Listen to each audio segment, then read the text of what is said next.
Good afternoon, everyone. It's great to have you here at the Old State House. My name is Rebecca Tabor Conover. I'm head of public programs here, and we really appreciate you coming out today on a somewhat gloomy day, but the last day of summer. So we wanted to just remind you before we get started that we are still having our farmers market for the next 2.5 weeks. So please come and join us on Tuesdays and Fridays. Actually, once you finish with today's program, you can go outside and get some produce, something for dinner. And we do have 2 more concerts coming up. One is on Friday, October the 2nd. The other is the following week on October the 9th. So you can come, do a little shopping, and listen to music, which is lots of fun, as Amanda can attest to. And just as importantly, this is the first of our fall conversations at noon. So next month, as you know, many of you are familiar faces in the audience. Our next program will be on October the 13th. And all of you have rack cards on your seats with the next 3 programs for October, November, and December, and we hope to see you then.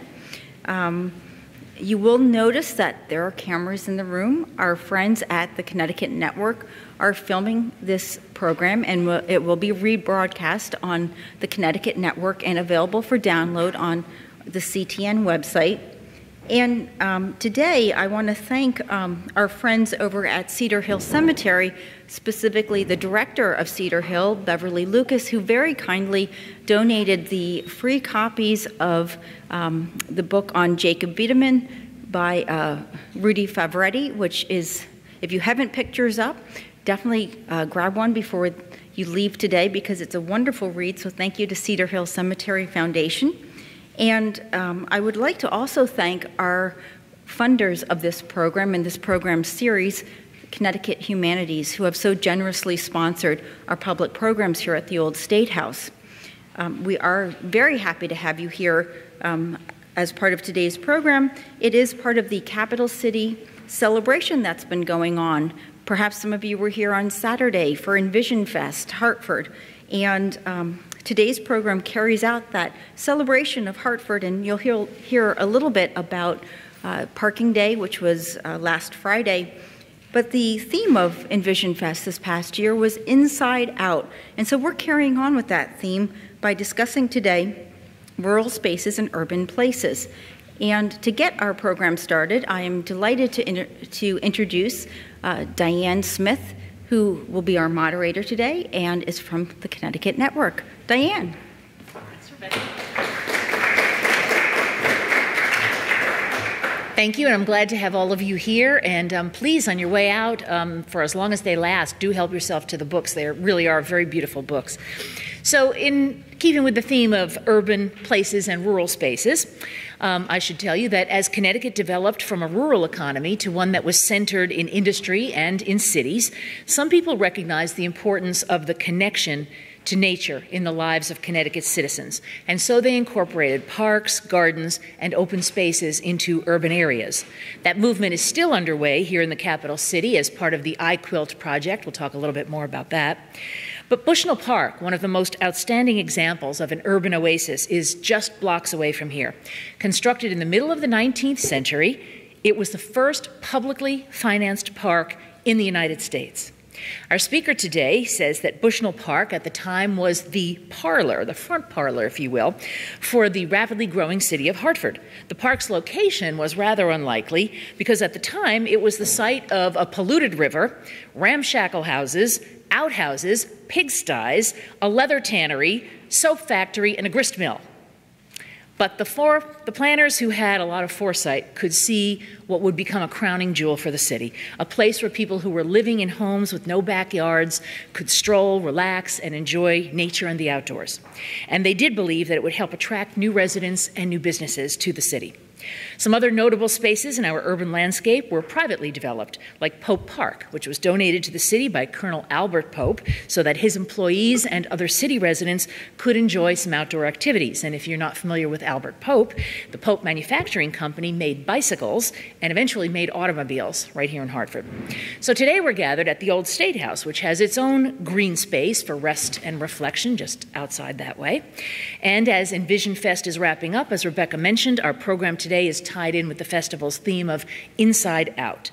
So we begin now with our main speaker, John Alexopoulos, an associate professor of landscape architecture at the University of Connecticut. John was the first director of the Knox Parks Foundation and is the author of The 19th Century Parks of Hartford.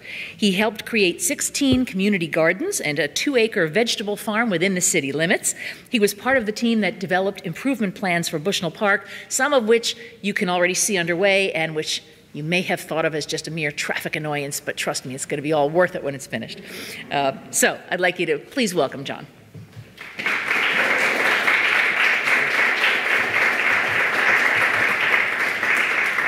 Hi, everybody. Nice to see you all. Interesting, that green lawn out in the back at one time had a post office, a multi-story, and that was about the time that the parks were being developed as well.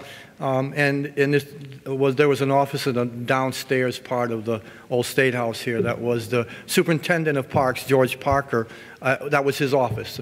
So this place has a lot of memories that way. It's rather interesting. Anyhow, that's a great title, Rural Spaces and Urban Places, because that's what essentially what became a movement was all about. And that was a great introduction to it because Hartford particularly was expanding and it was doubling in size.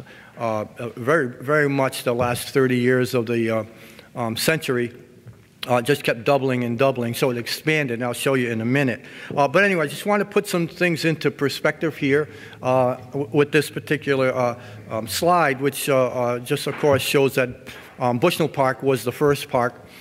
Coincidentally with Central Park, which is rather amazing. All the dates line up almost to the day where Central Park was allowed to become a park by the state of New York, and then almost exactly at the same time, Horace Bushnell gets the park go-ahead by the town council, and then everything starts to fall into place, and it was about 1858 when it really started to get developed as a park. Things were getting cleared out and so on. And it is very interesting that there's sort of the same kind of a concept to have a breathing space in the middle of the city.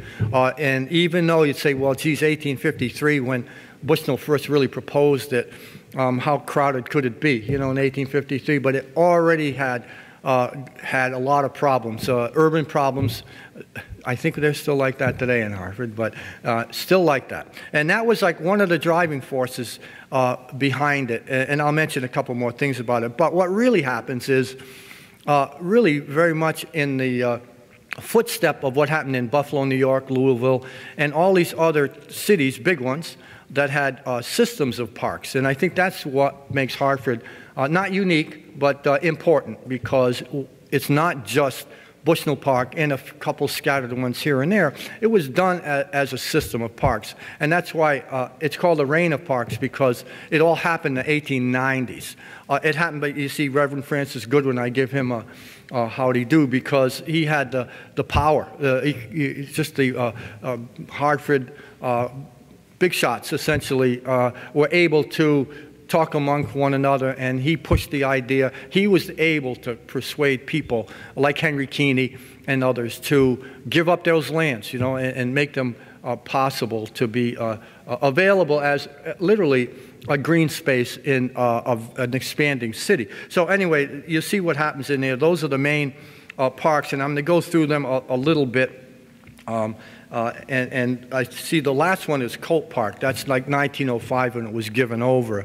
And it wasn't really part of their first ideas of a ring of parks, but it suited the purpose beautifully because it was in a district where there were workers, like Riverside Park as well. I'll mention that in a minute as well. But here, I think these maps really explain what was going on. And what was going on, you can see the map on the right, just after the turn of the century, 1908, that I put the red line around that. That was the center of the city in 1908 now. So it had obviously expanded. The suburbs were beginning.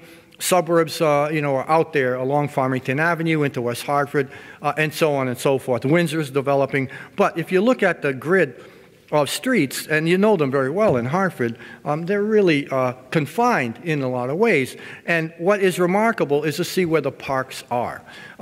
Absolutely, you have Bushnell, which serves the center of the city. It is the parlor, and Bushnell said several things about it. Yes, it has a certain kind of nature to it, but it's rather, a little more elegant. It would be like your front lawn in your front yard, and he wanted that because there was competition with New Haven for the capital and so on, and he knew you come in the train, which was always right where it is today, and you'd see all this mess that Diane mentioned so beautifully well. And he said it's really important for the health and the wealth of the city to have it there. And so there's Bushnell Park in the middle. Pokepark in the middle of another worker district, Parkville and all of that, satisfied that. But essentially, it is part of a ring. And if you look at Keeney Park to the north, that long sliver up there on the right, Keeney Park to the north had nothing around it. It was still farmland around there. But you look also at Goodwin Park, which is called the South Park at the bottom. There was nothing there either. And who did this? It was Frederick Law Olmsted Sr., who I love being able to speak to a group like this, and even on TV, and say he had nothing to do with Bushnell Park. Ever. Nothing, zero, nothing to do with Bushnell Park. But he had everything to do with these ideas of change of parks, connected by greenways. And that's what you see. There's a beautiful ring out there. He knew, of course, by his experience, and it's late now, it's in the 1890s when these parks start to happen, and he's neurotic, and he's starting to not work anymore. But his office is there, and a great office of people, and then they're working with the town parks department and so on. And he says the city's going to grow out. It's going to surround these places. A lot of people don't believe it and didn't believe it. And sure enough, right? I mean, these parks are now in the middle of very dense urban areas. It is not rural whatever. But that brings us to what's rural about these parks as well in urban areas. So anyway, there they are. Keeney is the North Park, and that's supposed to be the most natural. It's supposed to have in it as much natural scenery, rural scenery really, farmland, a little pond, driveways, carriageways through the woods, in and out of the woods.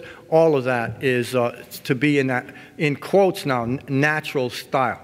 And then if you look to south, to Goodwin Park, that's really a classical Olmsted Park, 200 acres. He said that was the minimum that you needed to have this kind of pastoral scenery where you can get in there and be transported.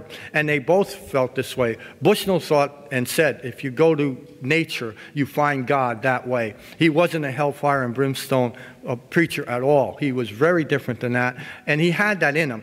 And Olmsted was even a parishioner from time to time of Bushnell. Olmsted felt, as many did at that time, of these kind of people, that you need to go to green spaces, woods, beach, whatever it might be, in order to be refreshed, not just mentally refreshed, that's always been the case, but physically. They actually thought that, you breathe air there, you're going to be physically helped out. And I think that those are a lot of the motivating factors behind what we see here in Hartford. It's a remarkable system.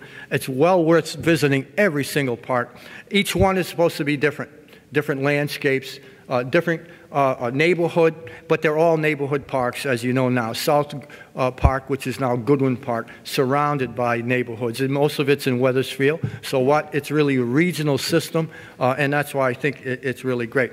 And by the way, Riverside Park, that little liver-shaped thing right there, that's not only a celebration of the river and the meadows, but it provided very badly needed recreation space from all the kids that lived on Front Street, and where, of course, corporate America is there with Constitution Plaza and the Travelers Research Center. All of that was neighborhood, and this was to serve that. And Interstate 91 wasn't there, right? And that's why we have riverfront recapture now. But there's the reason. So in a sense, Riverside is also part of that ring all the way around. I don't think you can see the circles on there, but those are walking distances.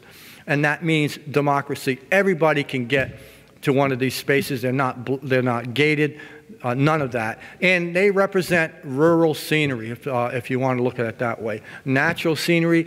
By the time 1850s came, there were a lot of people, like Olmsted and others, that saw that scenery was good. It was not evil out there in the woods and in the hinterland, as many did. Well, anyway, this is the mess that Bushnell ran into in Bushnell Park. And what's great about it, of course, is the river. And there's nothing more natural than that shape and that curve. And it's still there today. Obviously, it's in 2 big conduits now, we know. But look what you have here. You have that river, and then you have a carpet of green, neatly kept in the case of Bushnell Park. As a side note, there were humans living here, too. And it was like one of the first instances of eminent domain. So there's no perfect story, of course. But you see also the rail line. There was a rail spur and a rail yard right in the middle of what is Bushnell Park today. And here, just to prove that Frederick Olmsted never did a word about Bushnell Park, it was Horace Bushnell and then Jacob Weideman who made it beautiful, great person and designer. This was Bushnell's sketch. I know you can't see it very well, but what you got, the river has bridges in it now, connecting everybody to it. And it's cleaned up, obviously, and he adds a little pond. Naturalistic. You see, this isn't Versailles. It's all rather curving and naturalistic in quotes. And then here's the final beautiful plan of Bushnell Park, and this is by Weideman. He came in 1858 to superintend it. And what is it? You see, one time, I went to the University of Hartford for 2 years, way back, decades ago. A long time ago.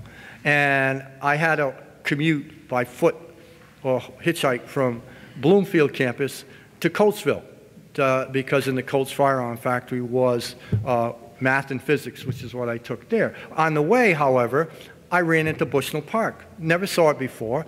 And I had lunch, and I sat on there, and I wasn't even thinking about this profession at all then. I mean, I was thinking I was going to be a math and physics teacher. But there we go. And what did I notice? Undulating landscape. It wasn't flat, smooth. It wasn't Versailles. It wasn't that kind of thing. It wasn't harsh.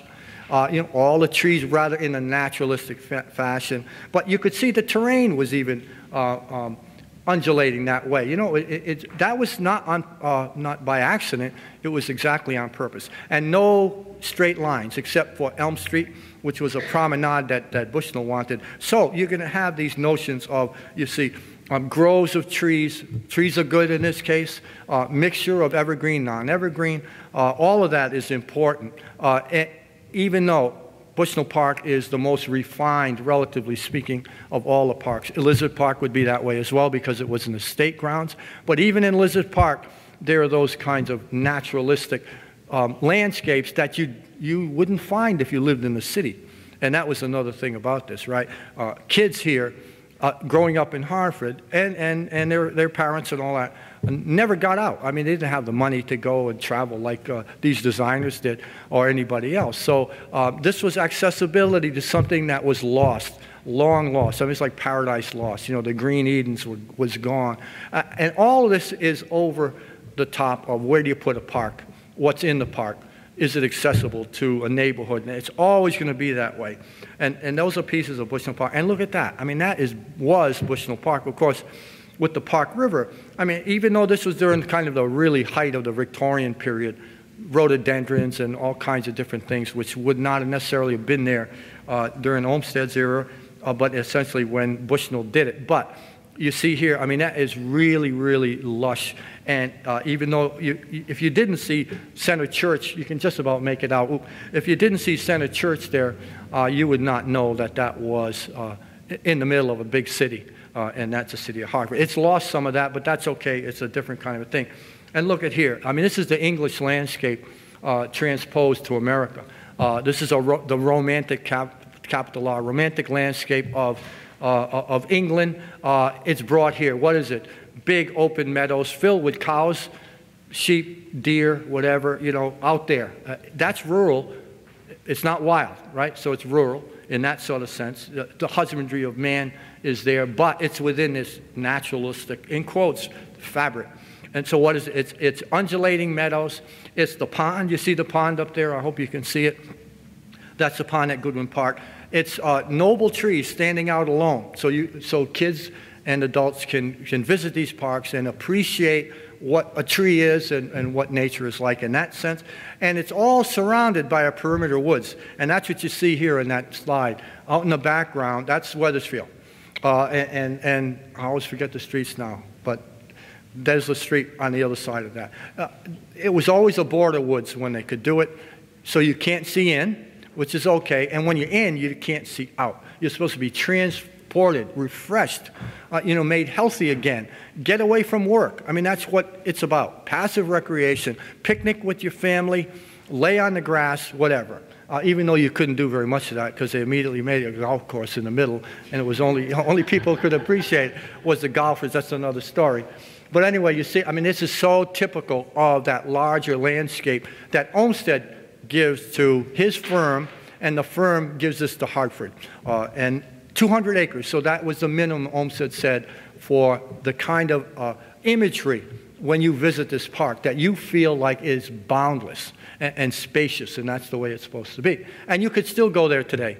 You go there and you can get in there, and the city's gone, and that's exactly right. Although you can only go on one drive now. They keep shutting streets. And there's that noble tree, right? I mean, it's just powerful, powerful. And remember now, there's mostly people that are going here, aren't the upper crust. They'll come in their carriages and all, but it's really mostly the worker. I mean, Hartford was an industrial manufacturing city in so many ways, before it became the insurance capital and all of that, although that was starting too. But these are people need a day off. I mean, they're working 6 days a week. There was even a bathhouse in Pokepark where workers after work could go and get a shower. It was right on Park Street. And unfortunately, because there was no funds, it wasn't rescued, and it went into the dust. But that's the kind of mentality relative to providing for everybody. And so anyway, I have just a few more slides. Oh, not that way, sorry. You find it everywhere, this kind of ruralness, this kind of imagery. This is, if you haven't seen it, Elizabeth Park. That's Theodore Wirth's stone bridge, rustic stone bridge, and that was a whole nother movement during that period too. You turn around from this and you see the Rose Garden. What a tremendous contrast, all in the same place. But you see these influences well, and you could look for them, and it's really good. Really, I think rather something you can learn from, obviously. Oh God, these things, I'm sorry. Anyway, here's the walkway along the Park River before it was put under in Pokepark. Look, that naturalistic curve, following the contours of the meandering river, the meandering stream, all taking advantage, celebrating that naturalness that people would not have gotten anywhere else. They can only get it in the city. Riverside Park, celebrating the meadows. The flood would come in, of course, every springtime and flood these. But one of the few places in Hartford parks that the grove of trees weren't altered, that remain. All this naturalness, it comes with a lot of work. Keeney Park, over 1 million trees and shrubs and plants were put in there to make it look natural. And it was natural. It was a great ecological planting. But here is Riverside, and that's perfect. That's the way the meadows are. You can feel that landscape when you get in it. And what was wonderful is that pond in the front is a wading pool for all the kids. It's a huge wading pool. It's about almost a half an acre for the kids from Front Street, to come over. That's what's working together. That shows you how good the design was in Hartford. And here's Keeney.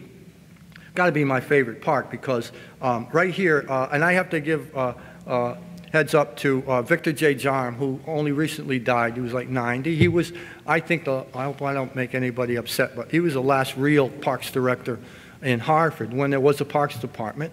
There isn't any anymore, but there it was, and he really husbanded the parks as best he could. He was always cut down in his budget. He was last in line. He'd always be crying, I'm last in line in the budget process, and we got to make all this happen with a little bit. Well, anyway, that's a road. That used to be a carriage drive in the 10-mile woods part of Keeney Park. And I said, you can't cut those roads off. You need people to be in there, so it's self-policing and all that. Well, he didn't do it. And now come to find out, that part of Keeney Park, it's the part that's close to Windsor and the golf course, full of hawks, owls. There's vernal pools in there. I mean, it's the most wonderful, wild, natural place. I mean, I'm so glad now you can't go in there. But you can't get that anywhere else. It's also affixed to a state park, essentially a state forest that goes into Windsor. So you could go there, and I really hope you do, and you're going to be transported the way they wanted you to be transported. And that's the way it was. You just get in there, and you'll never feel anything else. So a couple more minutes. And this is the way things were supposed to be kept. There were sheepfolds, 2 in Keeney. There was 1 in Goodwin. There was 1 in Elizabeth Park as well. But that's the whole notion of this kind of a ruralness, you know. What are you going to see there? You're not going to see clipped lawns. You're going to see meadow. You're going to see meadow that's pastured, hayed, and whatever. And they had bake-offs, too, by the way, in the spring. Imagine doing that today. Extra sheep are slaughtered, and you can buy them for a cheap price. Proceeds that go to the city of Hartford. All right, and so I'm going to end in 1 minute. But you see, there's a before up there and an after down below. If you can see how fuzzy the one is at the bottom, that means the meadows are growing. They actually had seed mixes for wildflowers, which we do nowadays, but they were already doing it in the 1890s. And you can see what's happening. That's the notion down below. And up above is where they had cleared and smoothed out some of the rough parts, but it's still undulating terrain. That's the West Open in the East Open in Keeney Park. And then you see how it's coming together. I mean, it's a symphony of this, in quotes, naturalness. And so what you see there in that view is probably 90% is planted. You know, and today we have that still there. And the ravine. You go into the ravine today. Sometimes there's a mattress in there, sometimes not. But anyhow, you know, the ravine, beautiful outcrops of rock.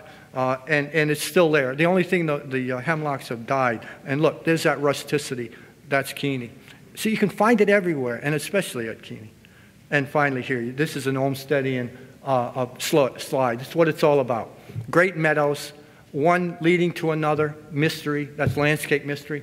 And then there's Midvale Stream is in there. Midvale Grove is in there. The cricket field is just around the corner now. That sits in there harmlessly. But it's all about this landscape. And this is Keeney Park, Hartford, Connecticut. And you show that to anybody, they think it's Vermont, right? And that's the whole idea.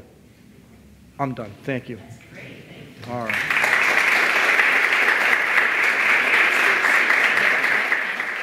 Can we have our panelists come on up? Wasn't that great? I never knew half of that. If you sit right over there, this is my chair here, so I can control the whole thing, sort of. How do you like the idea of sheep in our city parks? It's kind of cool, right? At least they save a little money on lawn mowing there, since they always had such budget problems.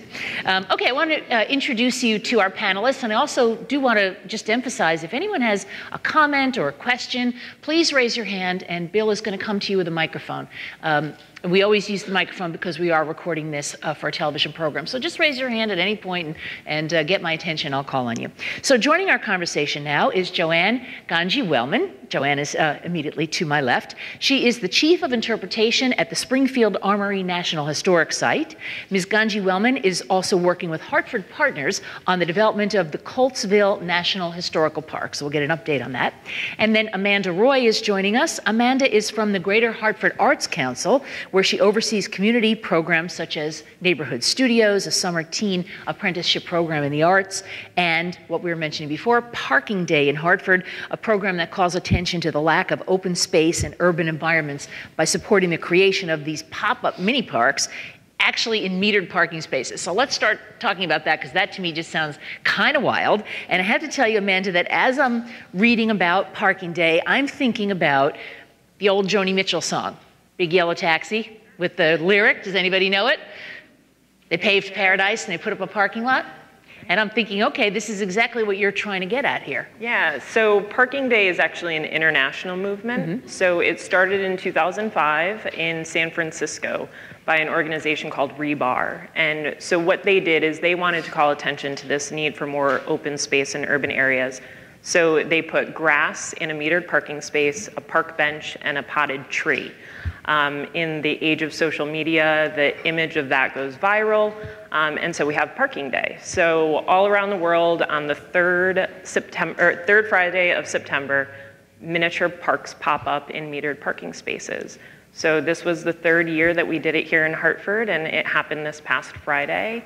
So Amanda, for people who weren't able to be there, tell us what actually happened here. Sure, so we had... Or give us some examples. Yeah, we had 13 spots that popped up. So artists are in charge of that spot. It's a blank canvas for them. So I'm from the Greater Hartford Arts Council. We partner with a number of different organizations, including Knox, who lays down the sod in the space, and then the artist gets to go wild with whatever they want to make of this little park. And so we had a bluegrass jam session park. We had a park that had cardboard pieces that you could put together a sculpture that was inspired by Calder, who created Stegosaurus. So that was right in front of Stegosaurus.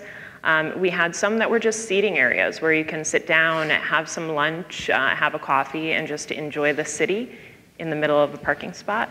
And lots of really engaging parks for people to really re-envision what Hartford could look like if we had more open space. Sounds great, and I want to talk a little bit more about the impact of that, but let's talk to Joanne for a minute. Joanne, fill us in on the status of the Coltsville National Historical Park. We've all been hearing about it for a long time, but I don't know if I am really up to speed on exactly where are we with that.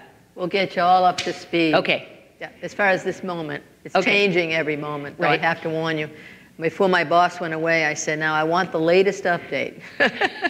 So the latest update is that we were authorized in December of 2014. And what that means is we're on the road now to establishment. So you get authorized as a National Historical something, in this case park, and then you have to get established. And in order to get established, you have to have certain agreements in place. And that's what the progress is happening right now. The first one has to do with an agreement with the entity that owns Colt Park right now, not the park, but the entity where the building was, where the factory was, and call it the Colt Armory Complex. And they were deemed in the legislation to make sure that we had 10,000 square feet for a visitor center.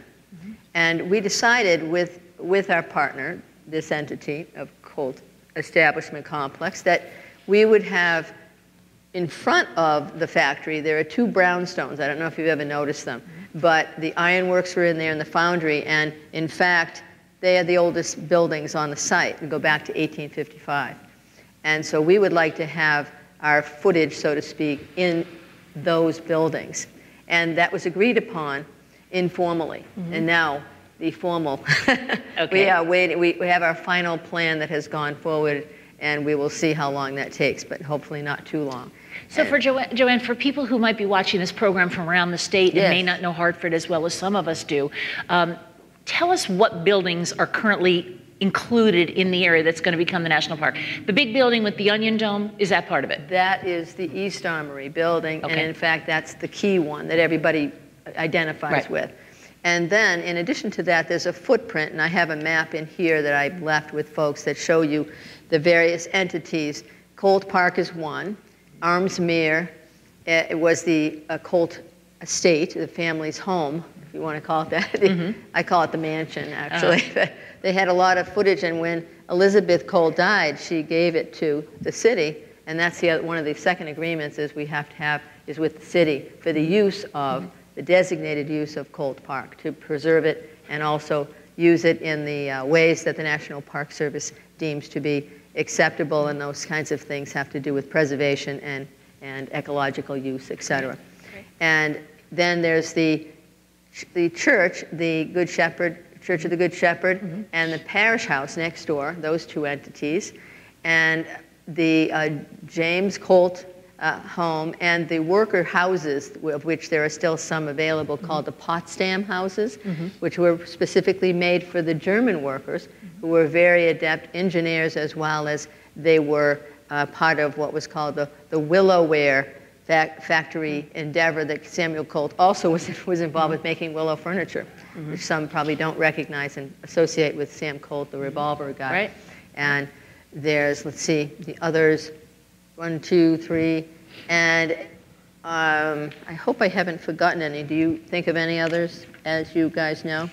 Anyway, a lot of property and land, all partners, by the way. The Park Service will own nothing, because people worry sometimes. You know, they think, oh, the Park Service is going to come in and take over. And that is not the intention nor the law for us to do that. We will be partnering with all different kinds of entities like what was the name of the group? Riverfront Recapture. Riverfront Recapture. We'll be working with them because obviously the river is a big part of the history story.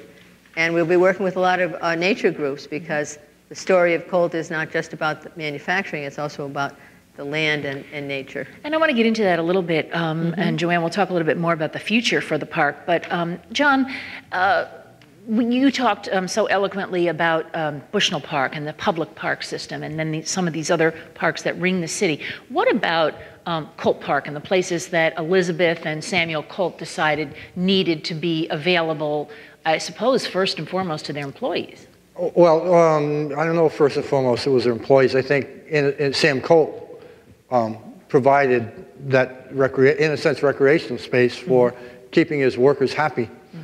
Happy workers, make him more money and so on. And that's why he brought in Potsdam, for the willow, where workers and planted willow trees along the Connecticut River, trying to make that happen. So, I mean, and he also had the building's not there, but he also created a building for their band. So every Sunday, okay, so they had that. So, I mean, the goods came out of it is that there was some beautiful piece of land to go skating on and whatnot. And then in terms of Elizabeth Park, that essentially was the private estate, but then persuaded to give that to the city. So it wasn't, as an estate, providing anything for anybody else but the family. But then when Elizabeth Park came over to the city, there was some persuasion, and without any problem, it was given over. And the same with Colt Park. So it just happened that those are perfect pieces of property. It fits into the system. They had to be in the system. They were big enough and beautiful enough, and they were made that way. So. And it's handy to have Elizabeth Park so close to the governor's residence because this governor likes to jog through the park every morning, so that's a good thing for him. And for anybody who has not been to Elizabeth Park, it has some of the most extensive rose gardens inside of it and is one of the prime testing grounds for new roses in the United States. So if you go there, you will frequently see new roses that are just being tried out by breeders and growers to see if they're going to be hardy enough to survive and how they'll develop. So it's something extra to see about it. Leanne, I wanted to ask you a little bit. Could you explain a little bit to people? I know that you're not, that the Arts Council is peripherally involved with this, but maybe you can talk a little bit about what I mentioned as the iQuilt program and how the city is trying to take a little bit of what you did on Parking Day and create a little bit more area for people to have some green space and open space. Yeah, so we partner with the iQuilt plan as a part of Parking Day, but the goal is to make downtown and Hartford a walkable city. So we wanted in Parking Day to make a really engaging opportunity for people to wander around and check out the different parks. We created a passbook system where people could visit all the different parks, get a sticker, and you'd be amazed at how many adults really want to collect stickers at parks. And they absolutely do, and it's wonderful and delightful. But there's a lot of opportunities here downtown that we can see by foot.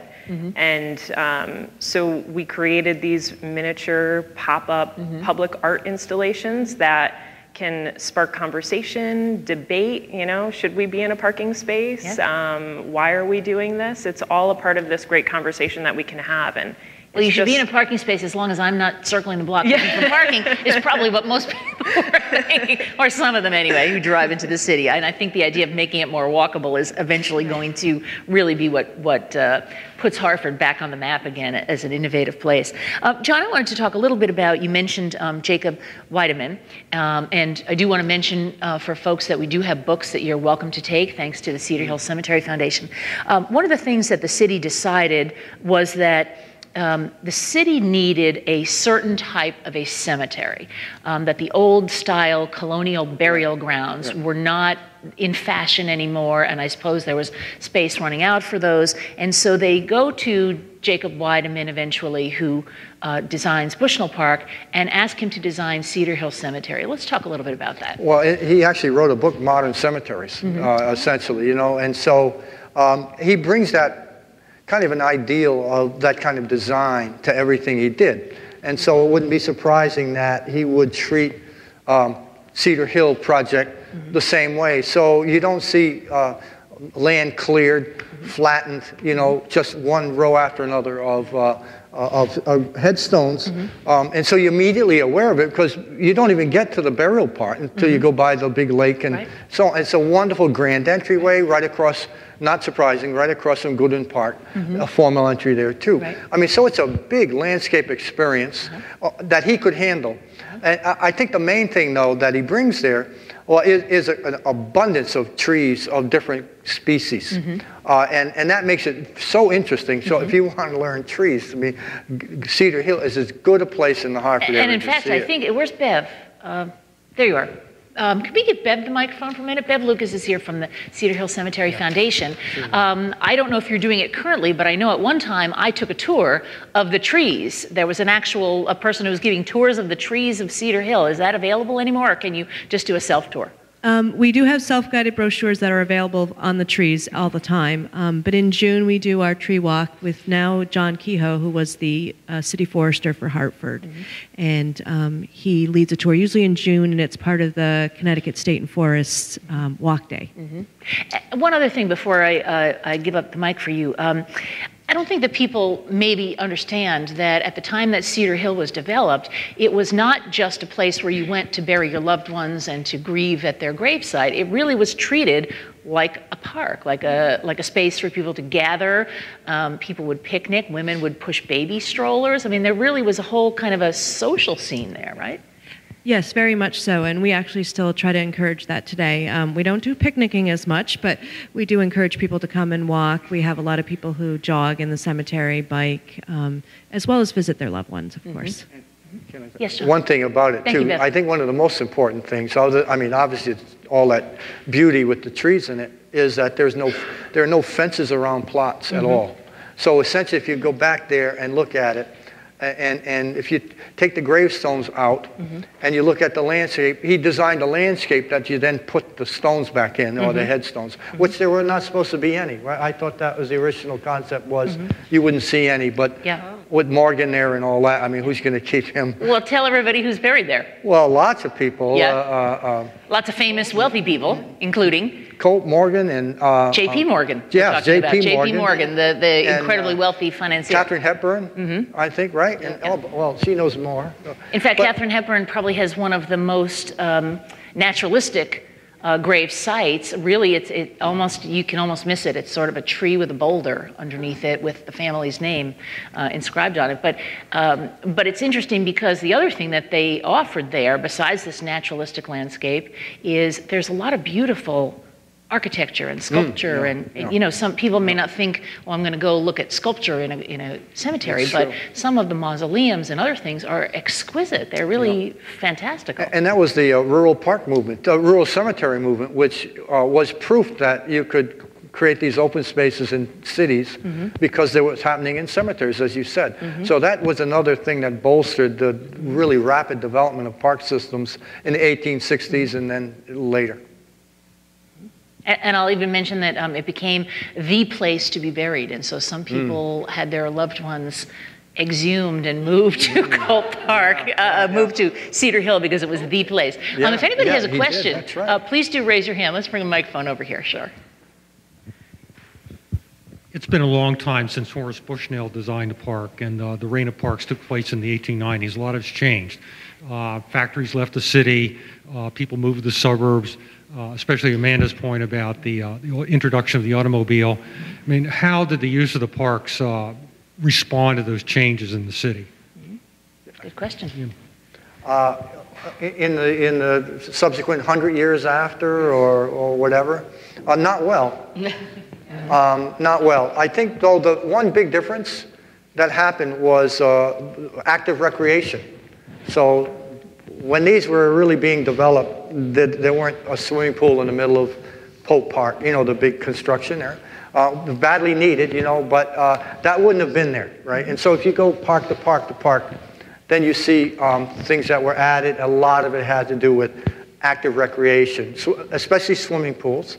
And so there was a conflict that way too. So, and most of the time it could work out very well, especially if they're put in the perimeter like at Goodwin. There's a swimming pool that's really in the perimeter woods. So what changed was the lack of money for further development, such as the parkways. Every park was supposed to be, would have been connected by a parkway, but they ran out of money. They used to get a share of revenue sharing from the state of Connecticut, and the Parks Department got a little piece of that, and that ended abruptly. So fiscal nature of a government change in like 1910 or something like that, and it had immediate effect. And so it was always from that point on holding on, but then a lot of money went into recreation. So I think that's one thing, but there's a lot of taking too. Just in Bushnell Park, the river of course went under into conduits, but Allen Street and whatever pushes another lane. It did. It's no longer going to happen, but it pushed another lane in there. And remember the ramps that were going to come right through Bushnell Park from I-84. Finally, everybody got up in arms and kept that out. But there's always pressure to annex park property. I mean, so that's why everybody needs to be aware of that. So I think what's changed is they're less sacred in that sort of a sense. They're not sacred, but they're so important to the lifeblood of Hartford. I mean, it formed the city around it that people need to be aware. Well, and the last thing I want to say is was a 200-acre equestrian center planned for the 10-mile woods. So that picture, run privately, but that's 200 acres is a lot of acres. It's horses and they provide something for nature, but it's not the kind of use maybe that ought to happen, but this is always happening, so be vigilant. Joanna, I want to talk a little bit about the future of the National Historical Park and what is envisioned in terms of tourism there. Yes, actually I was just thinking I wanted to make sure I mention future, because right now we're on our way, but one of the reasons I'm here, and I'm also going to be giving a 3-hour tour on Thursday to city planners from around the country. We want to keep showing up and letting people know that we're not just sitting back in Springfield waiting for this to happen. We want to be ready. And there's a very large and important workshop that's happening at the beginning of November, and then again in the middle of November, with park partners and the National Park Service and folks that have helped parks just beginning to come into being a new park, to brainstorm and to light the way for planning, interpretive planning, park planning, all different kinds of endeavors that we will not be the only voice. And that's what I'm proud of in terms of the National Park Service, is that we want to be in the community. Well, I just recognized you back there.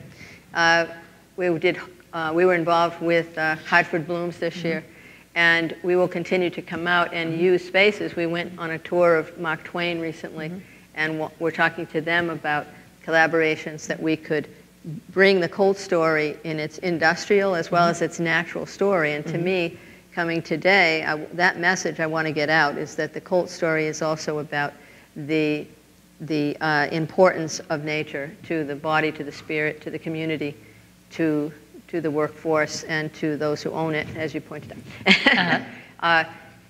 Does that help in terms of that? But I wondered if anybody has any questions for me. It's a little bit difficult. Fortunately, we do have an office in the East Armory building so that I can go there. I'm going to go after I am here and get ready for Thursday. So people have been very accommodating and helpful to make us to. Does anybody have any questions about Colt Park or about anything else for that matter for any of our panelists or comments?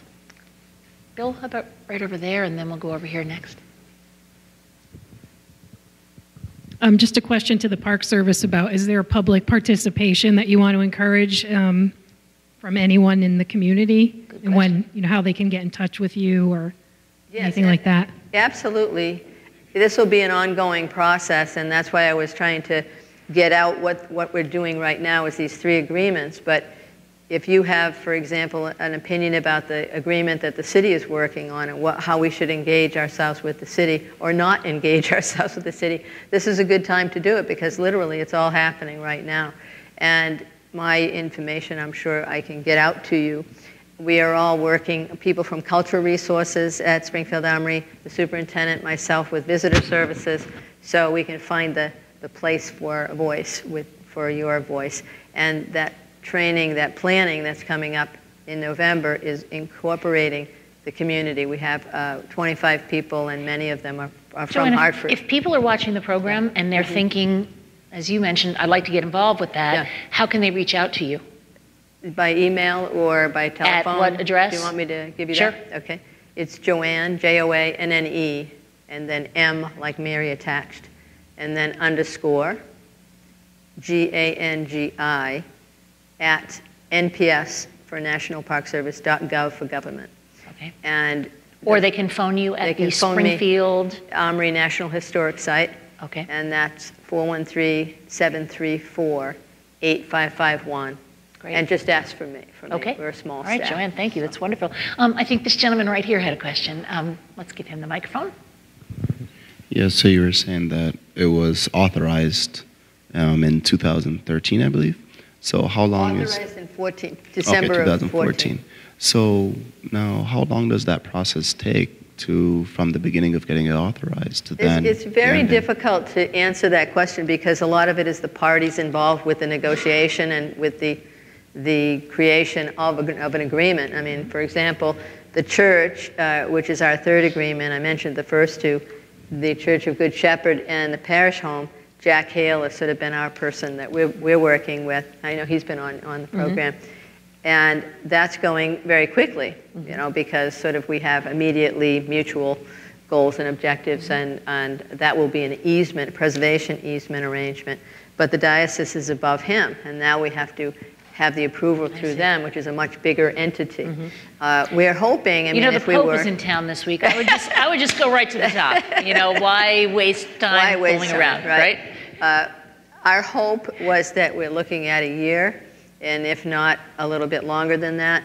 For example, at Springfield Armory National Historic Site, where I am now, it took 4 years, but that was partly because right from the get-go, Springfield Technical Community College, the city, and the National Park Service had a lot of things to work out. And we don't feel that way in Hartford. I can't tell you how welcoming, everybody's been very, very welcoming. And part of it has been spending over 15 years to try to make this happen. So therefore, there's a lot of desire for it to happen. Does anybody else have a comment or a question that they'd like to ask? Right over here. I really enjoyed the presentation, but I came hoping to learn something about the activity I observe on the South Fork of the Park River out in the Flatbush area of Hartford. And I was glad to see that apparently they're not putting a Kmart in there, but is something happening in line with the park's effort? John, can you fill us in on that? I don't know what that is. Whereabouts? Where the South Branch of the Park River, meets Flatbush Avenue near Charter Oak Place. There was a wild space on the north side of that road. I don't know if that's the right spot, but the NRCS had been working with community there in restoring some of the banks of that branch of the Park River. So I think that may be it, but I can find that out. And John, that leads me to a question that I was wondering about, is that frequently, or occasionally I should say, we hear that the Park River is going to be uncovered again. It's now going to run through the city, center of the city again. Where are we on that? Well, I can't answer that. I mean, I don't think the IQO people can necessarily, but the notion is, it's not the Park River, but it's the other branch that goes under Trumbull Street, I think it is, right? So it could only be daylighted, which is the term, right there at the end of the park, and then around by the pump house, and maybe beyond somewhat. But it could never go the other way where it used to go. I mean, it's not going to happen. Because why? Well, possible flooding, or because now there are too much development? It's all related to flood control. You know, and the pumping station, the pump house was built there in the 50s, just the end of the 40s, to control the tidal and then any floods coming in from the Connecticut River. So it's really complicated. So I think that's the main thing. It would probably flood again. But this way, it wouldn't be part of that. It would be separate enough that it would happen. It'd be great, but I've heard about this several times. It's nice to daylight when you can, but I mean, it's By not daylight, a you lot. mean exposing it back yes, to... exactly, yeah. Okay. It's not there. I mean, it's all been filled in, so there's no river underground anymore. In fact, the pond that's in Bushnell Park is probably 25 feet above where the old ground used to be. It has nothing to do with where the river is. It's not even a remnant of the river. It's just perched up there and having to be filled by water pipes and One of the stuff things that I don't know if you appreciated during John's discussion is that when Bushnell Park was first going in, the Capitol was not there. That came later. The arch was not there. That came later. The carousel came later. So it was really a much different look to everything than what we do see today. It was never meant to be the front for the Capitol. I mean, it was Trinity College was up there. And then they swapped the land and made that deal. So that's the only part that you'd think was made. The park was made for the Capitol, but it was absolutely not. And it hasn't responded the way you would normally think that legislature would respond and make this great contraption from the doors right to Asylum Street. But it hasn't happened. It's steep, and I think that has prevented it becoming something other than what Bushnell Park is. So I think that's good. And it's great up there. I mean, it worked perfectly fine. It does. Do we have time for one more question if anybody has one or a comment? Sure, right over here. I don't want to end on a downer note, but what do you think the prospect is for the future when it comes to things like big public spaces? I mean, they are legacies for cities, and yet you asked the question about how they're being used now, and I think our needs are very different. The joke about the parking lot, pave it over, I think a lot of people probably feel that way. Shoot, I'd love to find a good parking spot. So there, and all that pressure to annex the spaces, 100 years from now. You could never build a park anymore, probably within the urban fabric. I mean, it's just too many hurdles. But greenways, yes, and riverfront recapture. That greenway, it hasn't completely gone all the way up the Farmington River, right? We did work on that one time. I remember my students, but I mean, those things will happen. To protect the literal edges of rivers and streams. But to get anything of a larger extent, it just seems impossible. But I mean, you could always try. I mean, it'd be great. And some of the parking lots, because what's the statistic? There's more parking spaces per capita or more parking spaces per city in Hartford than any city in the country. And part of parking on the ground parking is to reimagine mobility. So, there could be spaces within the paved area, like the paved environment, that can be used in different ways. So there's cities like San Francisco, Portland, Vancouver, they're looking at their streets and saying, they do parking day, and they were inspired by parking day to look at maybe there's parts at intersections that have some space that's actually not used by cars. Maybe we can try doing some pop-up installations in those to see if, maybe bike corrals could go in there. So just ways to reimagine what a city looks like. And, we might not be able to carve out a full park out of it, but we can create these smaller areas that can become more pedestrian. Because if you think back about, you look at pictures of roads, from the 19th century, and it's more people than anything else in them. It was a pedestrian area. So now it's all cars. And something like Parking Day isn't anti-car, but it's thinking about how pedestrians and cars can use the same space together. And I'm going to, I think that was a good note to end on, but I want to let Joanne have the final word and ask you, as we're looking ahead, when are we going to see tourists put their feet on the ground in that national park, and how many at some point do you anticipate will be visiting Hartford to see the park? Well, that kind of goes back to when the agreements are all done. I mean, from that day forward, what we're planning now for tourism is walking tours, and primarily our sharing of our site, our staff. So we're getting out here at least once a week, one of us, for one way, shape, or form. And I'll continue to come out and meet with groups. I'm working with Knox right now to try to come up with some school programming and some youth programming. And as I create myself like this nice woman here I met today, so to do some kind of art-related program. So what you're going to see is you'll see uniforms, but we don't have a place to be able to put ourselves into. So we are looking for grant funding for a mobile station. And actually, we talked with Sally Whipple about the possibility, if we found something like that, that we could come downtown and basically engage with the public in that way, to be on site as much as possible, meaning in Hartford, but it may not be at the Colt factory yet because we don't have the facility to be able to do that. But it's important for us so that people realize that we're still here, that still care, and that we want to be engaged. It just may not be it'll be in an unusual and alternative kind of format, for example, coming here, or to go, we talked to Mark Twain about going there and being part of a public speaking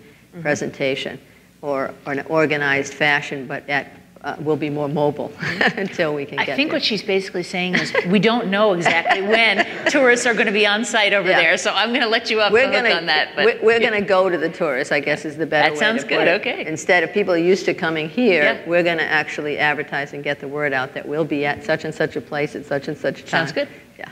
Pop-up parks. I want to thank all of our panelists for coming today and for giving us such an interesting afternoon. Really appreciate it. I want to remind all of you that you will be able to see this program on the Connecticut Network. You'll also be able to, just in a matter of probably a day or so, maybe less, you'll be able to see it on demand on the website, which is ct-n.com. So thank you so much for being with us, and thank you.